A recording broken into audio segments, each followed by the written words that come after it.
Sir,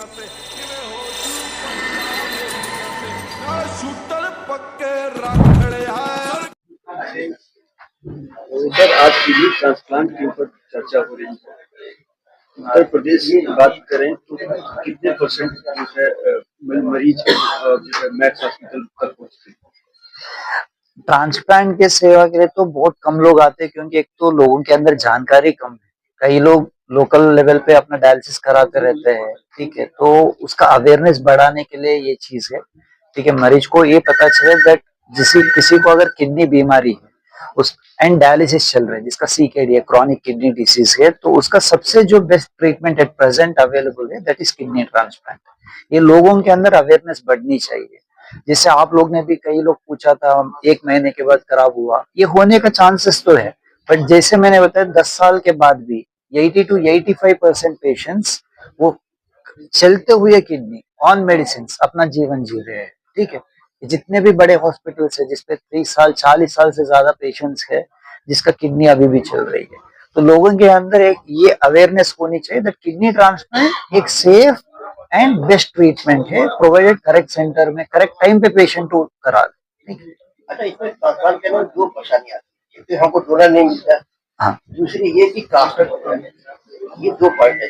और अगर हम लखनऊ ले जाके यहाँ कराएंगे तो हमारी कास्ट में कितना अंतर है? देखिए, ट्रांसप्लांट का जो सर्जन है ये एक जटिल सर्जरी है, ये ओनली हॉस्पिटल में हो सकता है, मैक्स होगी लखनऊ में, सर्जरी इधर नहीं होगी। वो प्री ट्रांसप्लांट एवेल्युएशन जिसपे कम से कम 15 दिन का समय लगता है आने जाने का, वो सब इधर हम लोग कर सकते हैं।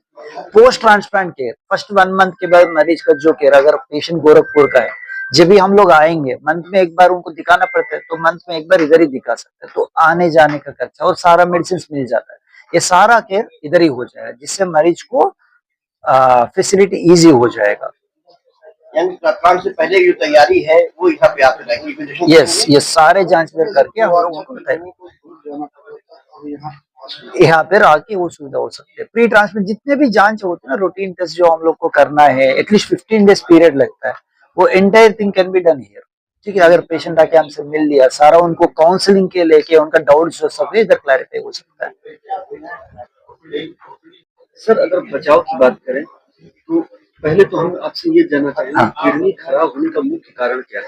मुख्य कारण जो रूटीनली अगर 100 पेशेंट देखते हैं, डायबिटीज, हाइपरटेंशन, ये मुख्य कारण है, ठीक है। तो बचाने के लिए जो आपने बताया था, सबसे पहले सेल्फ अवेयरनेस होनी चाहिए, ठीक है, पेशेंट्स को, एंड सेकेंडली लाइफस्टाइल जो चेंज हो रही है, ज्यादातर पोल्यूशन जो आ रही है, ठीक है, तो लाइफस्टाइल है, सेडेंटरी लाइफस्टाइल हो गया, फिजिकल एक्टिविटी नहीं है, डाइट में हाई प्रोटीन डाइट नहीं लेनी है, सॉल्ट रेस्ट्रिक्टेड डाइट, बॉडी को एडिक्वेटली हाइड्रेशन रखना है, पानी अच्छे से लेते रहना है, एंड जिनका भी एज 40 इयर्स प्लस हो गया है या कोई कोमॉर्बिडिटीज है, जिसको डायबिटीज है, हाइपरटेंशन है, रेगुलर पेन किलर्स ले रहे, या सिस्टम में कोई और हार्ट डिसीज हो, या उन लोग को अपना स्क्रीनिंग किडनी टेस्ट जरूर करानी चाहिए, ठीक है। क्योंकि कई पेशेंट्स को ये होता है दवा चल रही होगी, किसी को शुगर है, टेस्ट अपना नहीं होता है, लेट स्टेजेस में बीमारी डिटेक्ट होती है, वो नहीं होनी है, तो अर्ली स्टेजेस में डिटेक्ट।